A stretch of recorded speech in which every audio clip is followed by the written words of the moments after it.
زۆر کەسیش لە عولەمانی سەلەف لە گەورەکانی عولەمای سەلەف یەکی وەکو وەکیعی کوڕی جەڕاح کە مامۆستای ئیمامی شافعی بۆ ڕەحمەتی خوای لێبێ شەکەوت إلى وەکیع سوء حفظی کە ئیمامی شافعی ئاوا شعری لەسەر نووسی و پیاوێکی پیرۆز و مبارەک و بەڕێز بووە، یان یەکی وەکو ئیمامی ئەحمەد بن حەمبەل ڕەحمەتی خوای لێبێ کە ناصر السنەیە، یان یەکێکی وەکو ئەبوو عوبەیدی بن سەلام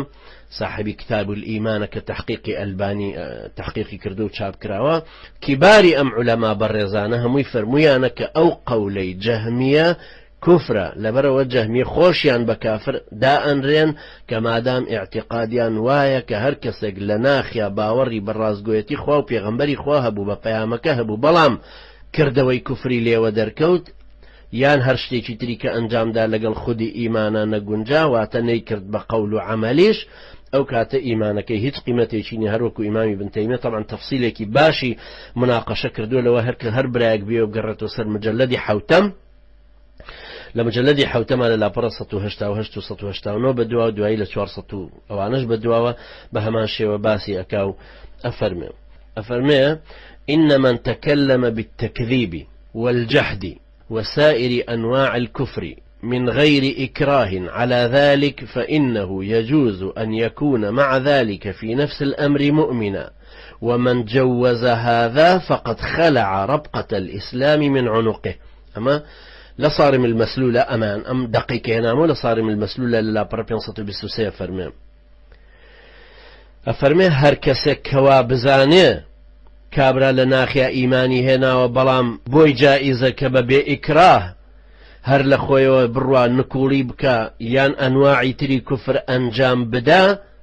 هر بمسلمان حسابا هر كسك أما بلي فقد خلع ربقة الإسلام من عنقه. أو بتأكيد إسلامتي لخو دامالي وكو كرد لفري بسر إسلامه نمعوا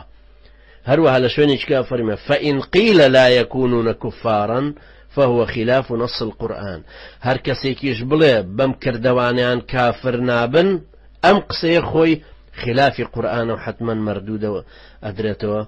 بسريع.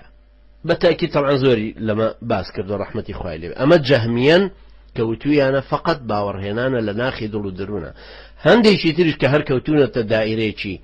أمانة وتوزق غلويان زياتر تيا كردوا أوانش ديسان هر لمرجئة كانن بلان بيانو تريا غلاة المرجئة. فقهاء المرجئة هي يا مرجئة الفقهاء هردو كان بكارها توا هندي شي تربي ترى غلاة المرجئة أكثرا لأحنافة زورت الأمانة هي لحنفية كان أمان لم طائفي دومن يعني جهمية بجيا انجا أماني تركب بيانو ترى غلاة المرجئة واتا تندرى وكان خوينا جو ترى تندرى وشكا مزور شلقيرا كاني مرجئة وتويانا إنما النص الشارع على كفره بقول أو فعل مكفر لا يحكم بكفره في أحكام الدنيا إلا أن يصرح بالجحد. وتويانا شرع لسر أويا كهركسك كفرك اللي ودركوت بقولك بقفتارك يعني بكردارك كأنجام دابو كالأحكام الدنيا فعلا كفري بسراء أدري ما دام نكولي لنا كرد به بكافر حسابني. طبعا أنقص يشهر الرد راوة ولا سري